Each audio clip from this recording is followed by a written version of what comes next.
suis Guillaume Roussel, je suis responsable des structures d'accueil et d'hébergement sur la ville de Rueil.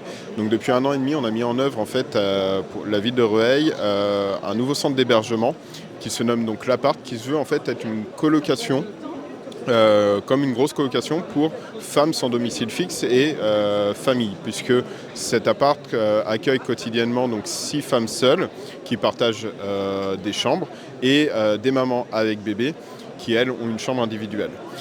Cet appartement, on est encore en phase d'expérimentation puisque c'est un nouveau dispositif sur la commune qui a 1 an et demi. On en tient aujourd'hui les premiers bilans qui sont, de mon point de vue, très positifs il y avait des enjeux de savoir est-ce que cet appartement allait tenir en autonomie, puisque les personnes sont seules sur ce lieu-là. Il n'y a pas de présence de professionnels, donc il y a toute une équipe éducative avec une assistante sociale qui vient accompagner ce public-là, mais aussi vérifier que tout se passe bien, les accompagner dans le savoir habiter aussi.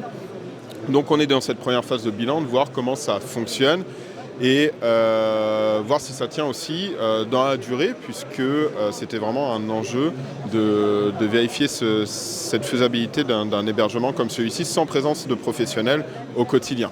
Chose qui n'existait pas encore sur la ville de Rueil-Malmaison, puisqu'on avait un centre d'hébergement avec des veilleurs de nuit, présence de professionnels en permanence. C'est 2 typologies de publics aussi différentes.